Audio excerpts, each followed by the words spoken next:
E nos Estados Unidos, o líder dos democratas no Senado, Chuck Schumer, criticou o governo de Benjamin Netanyahu e pediu novas eleições durante um discurso que fez sobre a guerra entre Israel e o Hamas.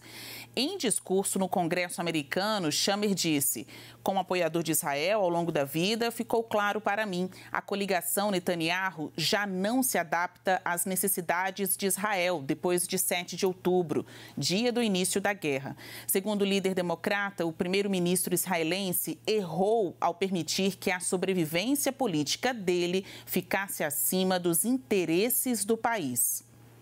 Já o ministro das Relações Exteriores, Mauro Vieira, esteve em comissão do Senado para explicar as declarações do presidente Lula sobre o conflito entre Israel e o Hamas. Mauro Vieira lamentou a forma como Israel tratou o presidente Lula e o embaixador brasileiro. Lamento que a chancelaria de Israel tenha se dirigido de forma desrespeitosa a um chefe de Estado de um país amigo, o presidente Lula. Por sinal, foi o primeiro chefe de Estado do Brasil a visitar Israel em março de 2010. Reputo igualmente lamentável, em visita oficial, e reputo igualmente lamentável o tratamento indecoroso e descabido dado ao embaixador do Brasil em Israel, Frederico Mayer, que atendeu de boa fé a uma convocação da chancelaria israelense. São páginas que desabonam a prática diplomática internacional. Baronovski, agora eu vou começar por você. Netanyahu contestado nos Estados Unidos. Esse movimento reforça a posição de Lula?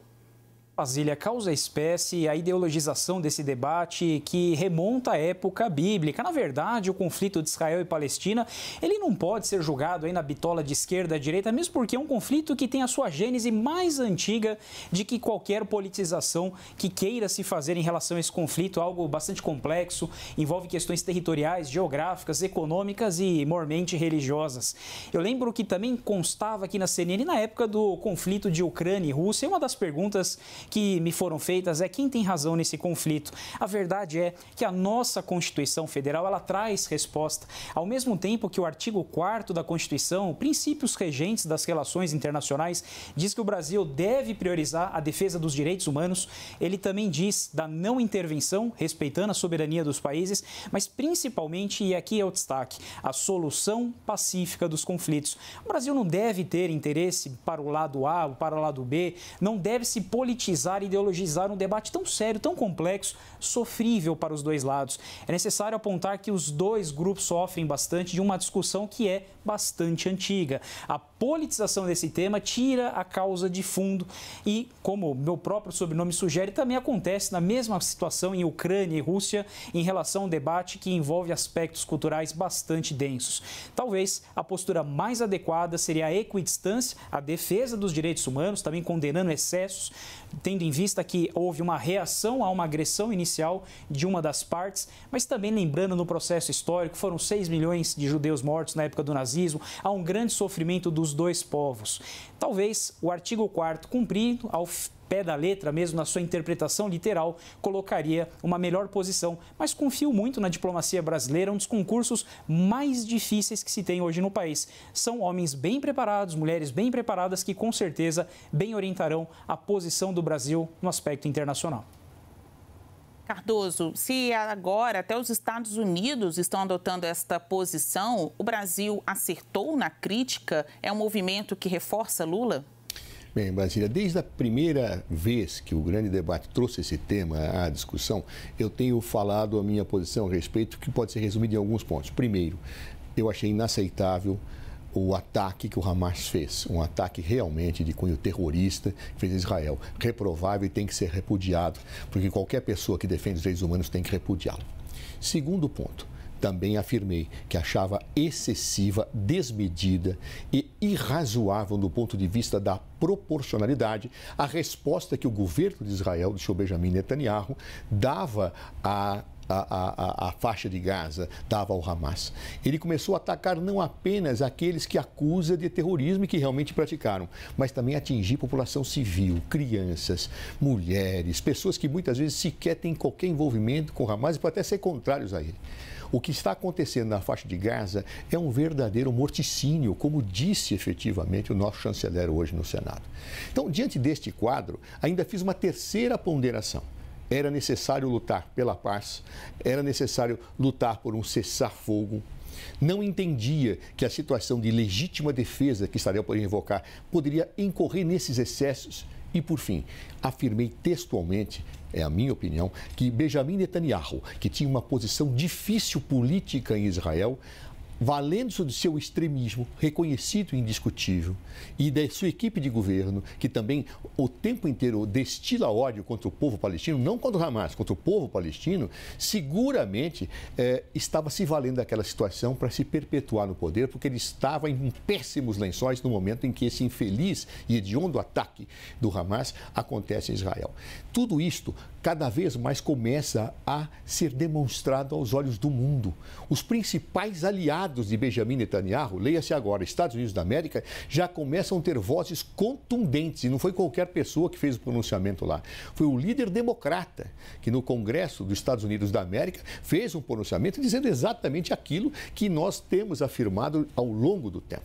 Então, respondendo diante dessas premissas da tua pergunta, Brasília, eu diria o seguinte: não é que a fala dos democratas e de todas as vozes e atos que acontecem hoje no mundo todo, defendendo que Israel pare com o morticínio na faixa de Gaza, que já se ultrapassou muito aquilo que seria o limite razoável de uma reação. Todas essas vozes, elas não dão razão apenas à posição do governo brasileiro, que o tempo inteiro condenou o Hamas e, ao mesmo tempo, acusou o Estado de Israel, comandado por seu Benjamin Netanyahu, note-se, não o povo judeu, mas o seu Benjamin Netanyahu, que comanda o Estado de Israel, de ultrapassarem muito aquilo que poderia ser feito no caso. Esta situação, portanto, não só vem ao encontro daquilo que Lula falou, mas de todas as vozes no mundo que reclamam pela paz, pela defesa dos direitos humanos, pela afirmação de que não se pode agir como o Estado de Israel, governado por Benjamin Netanyahu, está fazendo. Ou seja, acho que cada vez mais o mundo toma consciência. E acho que chegou a hora, realmente, como disse o líder democrata, do próprio povo israelense começar a cobrar do seu governo uma outra postura. E se não for possível, como eu acho que não será, por força do extremismo do seu Benjamin Netanyahu e da sua equipe de governo, que seja tirado do governo. Ou seja, não é possível que se coloque esta pecha no povo de Israel, um povo sofrido, um povo que viveu as agruras do Holocausto, que passe a recair sobre o povo israelense essa questão, que recai o ônus sobre aquele que promove esse morticínio, o seu Benjamin Netanyahu e sua equipe de governo.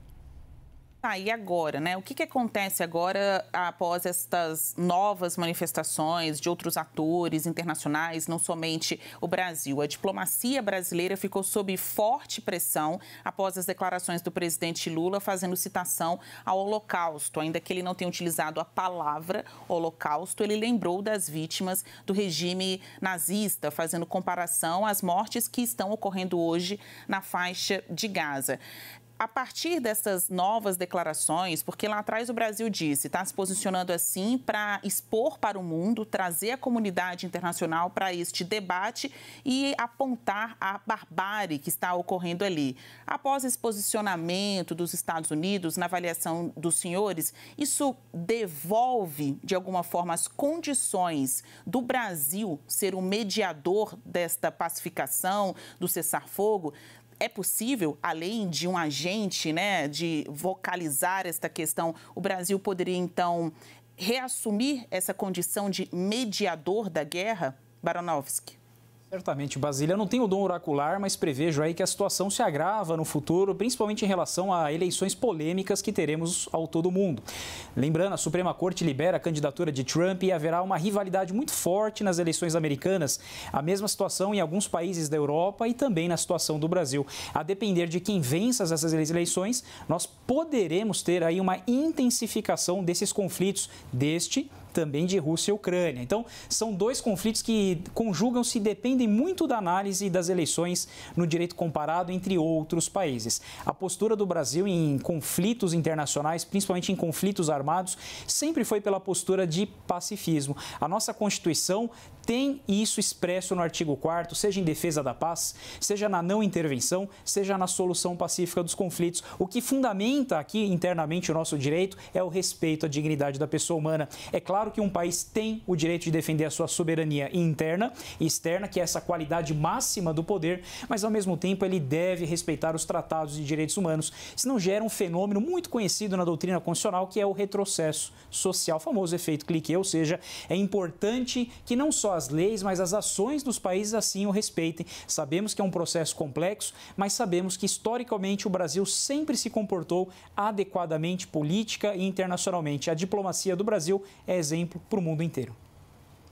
Cardoso, eu vou perguntar para você a mesma coisa, só que de uma maneira mais breve e direta. Agora, o Brasil está de volta ao jogo, reassume as condições de ser o mediador do fim da guerra, né? O mediador da pacificação. Total concordância com o professor mais uma vez, mas o Brasil nunca saiu dessa condição. Foi por isso que Benjamin Netanyahu, diante do peso internacional de Lula, resolveu fazer ataques a partir de uma frase em que ele associa não o Holocausto, como você disse, mas a matança que ocorre na faixa de Gaza a morte de judeus, uma frase que foi dada uma conotação descontextualizada, a meu ver. O próprio presidente disse: olha, leia o que eu disse, ao invés de me criticar da forma que estão me criticando. E Netanyahu, que não queria em momento nenhum uma mediação, era contra a proposta que o Brasil fez no Conselho de Segurança da ONU de cessar fogo, ele resolveu pegar um líder que tem peso mundial, que poderia intervir na busca de uma pacificação, que o colocaria em xeque diante da postura que ele estava tendo, para transformá-lo num inimigo. Então convida Jair Bolsonaro para ir lá agora. Ele quer criar essa situação justamente para que os líderes que se colocam na defesa do cessar-fogo e da paz sejam atingidos, porque Netanyahu não quer a paz. Ele quer atingir profundamente a população palestina. Ele não quer apenas acabar com o Hamas, ele quer a destruição total. O extremista vive assim. O extremista vive de polarizações, vive de ódio, vive de intolerância. E Netanyahu está fazendo isso e tentou fazer com o Brasil esta mesma situação. Só que cada dia mais a coisa se descortina. Portanto, eu não acho que o Brasil retorna à cena da possibilidade de ser um grande agente da paz. Ele nunca saiu desta posição. Foi o governo de Israel que atacou o Brasil justamente para que ele não se credenciasse no cenário internacional nas posições que vinha defendendo e acusando claramente aquilo que acho correto, a desproporcional reação que aquele governo, comandado pelo extremista Benjamin Netanyahu, vem cometendo em relação ao povo palestino. Então, em síntese, portanto, acho que o Brasil está no lugar em que sempre esteve, apenas recupera uma condição política muito favorável à busca da paz.